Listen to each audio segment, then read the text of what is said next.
Kita semua mengetahui berita keuangan dunia yang menginfokan bahwa Amerika mencetak uang 4 triliun dolar atau 4.000 billion dalam 20 bulan terakhir ini, yang artinya kalau APBN Indonesia adalah 130 billion, maka 4.000 billion dolar adalah 30 kalinya uang 1 tahun Indonesia. Dalam 20 bulan ini juga ekuivalen 1 triliun dolar Tiongkok printing money juga, yang artinya 6 kali APBN Indonesia. Di sini cara kelolaan ekonomi Indonesia kok malah ngutang. Duh, ampun deh, ngutang sama yang printing money lagi. Koplak bener ya ekonominya. Tapi memang susah kalau punya ego ilmu sama ego pejabat. Dikasih tahu pengetahuan lain, sulit bener dengernya. Oke lah, biarkan selama 3 tahun ke depan ini kita lihat apakah bisa mengecilkan hutang yang 6.500 triliun itu menjadi lebih kecil atau jadi 11 triliun di akhir masa jabatan, sama dengan uang yang katanya ada di kantong saya. Pastinya konsep bernegara itu penting. Jangan memilih lagi yang populer ke depannya, karena ternyata jangan-jangan menjalankan pemerintahnya, milih menterinya yang bisa kerja juga nggak bisa, yang akhirnya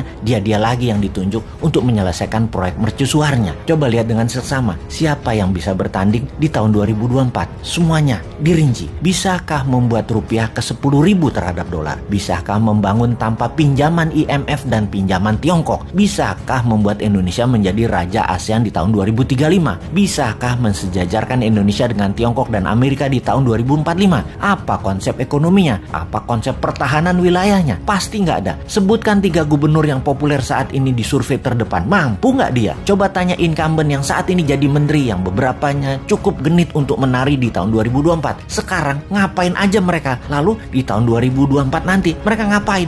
Rasanya sulit membuat Indonesia menjadi superpower kalau mereka-mereka ini yang menjabat. Ini pertanyaan dan pernyataan loh. Tapi mereka harus buktikan dengan konsep-konsep mereka itu. Atau sisi lain, oposisinya. Siapa yang akan menari di tahun 2024 dari oposisi saat ini? Apa konsep luar negerinya? Timnya siapa saja? New Mind setidaknya ada 5 orang yang sudah dijual tampang mereka dikemas dalam promosi workshop. Mau tahu 100 orang lainnya lagi? Perlahan New Mind akan pajang siapa saja mereka dan silakan menilai. Pastinya mereknya bukan dari oposisi, bukan dari incumbent. Fresh, segar, dan New Mind. Kita belajar banyak 7 tahun ini, belajar banyak 20 tahun ini, dan sadar ternyata genre atau aliran politik 20 tahun terakhir tidak membuat Indonesia berdaulat. Jadi apapun yang berbau aliran gaya 20 tahun terakhir pemerintahannya, harap jangan dikasih peluang lagi. Kita cukup mengatakan terima kasih kepada aliran dalam 20 tahun terakhir ini karena telah berhasil membuat Indonesia tetap utuh.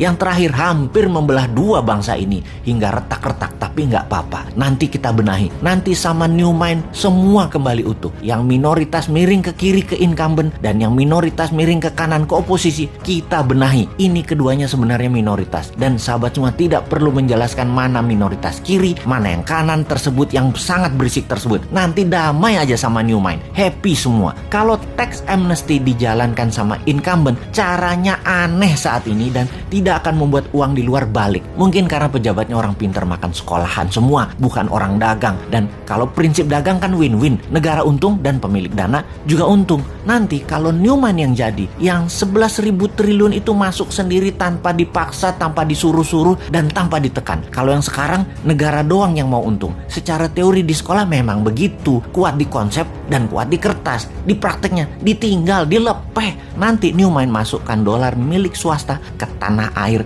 dengan lebih cantik. Nggak galak, nggak pakai buzzer, nggak naikkan pajak, nggak ada framing dan kriminalisasi. Kita main cantik, semua happy. Mau tahu caranya? Nanti di 2024 kita praktekkan.